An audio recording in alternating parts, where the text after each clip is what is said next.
आपकी अदालत में कांग्रेस लीडर ज्योतिरादित्य सिंधिया पर आरोप છે કે આજે પણ રાજા મહારાજાના જમાનામાં રહે છે।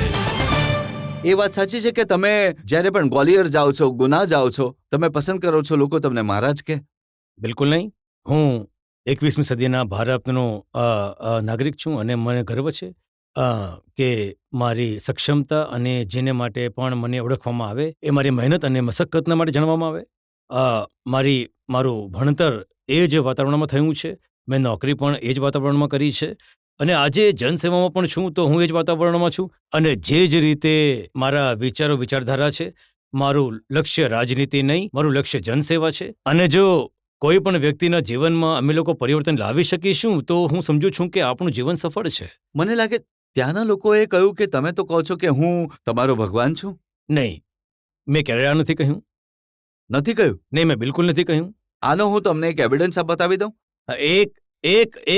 જનતાને બતાવીએ? એક વિડિયો જરૂર આવ્યો હતો। જરા નહીં, જનતાને બિલકુલ બતાવીએ, જરૂર ખબર બતાવજો। પડશે। जिस तरीके से आपके साथ मैंने सतत संवाद रखा है, सतत संपर्क रखा है, ये चुनाव मेरा चुनाव नहीं होना चाहिए, ये चुनाव तो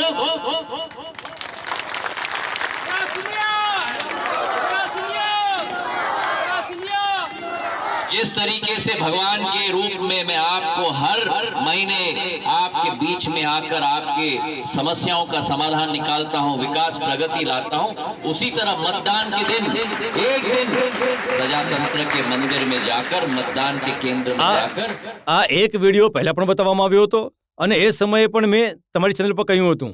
10 વાર મેં કહ્યું છે કે મારે માટે મારી જનતા મારી ભગવાન છે અને એમના દર્શન કરવા માટે સદૈવ દર મહિને સદૈવ એમની સમક્ષ હું સદૈવ રહું છું કારણ કે એ જ સંબંધ મારા ક્ષેત્રની જનતા સાથે રહ્યો છે। જરૂર સ્લીપ ઓફ ટંગ થાય છે અને આ જરૂર સ્લીપ ઓફ ટંગ છે અને હું એ પડદાની પાછળ બિલકુલ ઊભો નહીં રહું। જ્યાં ભૂલ છે મારી ત્યાં હું બિલકુલ 100% માનું છું।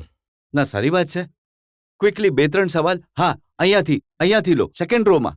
હમણાં રિસન્ટલી અમે લોકો જોઈ રહ્યા છીએ કે રાહુલ ગાંધી ઘણા એક્ટિવ થઈ ચૂક્યા છે, તો મારો ક્વેશ્ચન એ છે કે રાહુલ ગાંધી હમણાં એક્ટિવ છે અને કંઈ પણ બોલી દે છે, ક્યાં તો એમને કહે છે કોઈ કે તમારે આ બોલવાનું છે અથવા એ પોતાનું હોમવર્ક નથી કરતા। કારણ કે હમણાં અમે એક મુદ્દો જોયો હતો ફૂડ પાર્કનો, એમની જ કોન્સ્ટિટ્યુઅન્સીનો હતો, જે કે કોંગ્રેસના ટાઈમમાં જ ડિસાઇડ થઈ ચૂક્યો હતો કે એ નહીં થશે, તો પણ અચાનકથી એમણે આજે ફૂડ પાર્કનો મુદ્દો યાદ આવ્યો, તો આવું કેમ છે? તો શું એ પોતાનું હોમવર્ક પૂરું નથી કરતા કે પછી? મને ખુશી છે કે તમે આ મુદ્દો ઉઠાવ્યો અને હું તમને આ પણ તમારા સંજ્ઞાનમાં હું લાવવા ઈચ્છું છું કે એ ફૂડ પાર્ક કોંગ્રેસની સરકારના સમયમાં કેન્સલ નહોતો થયો।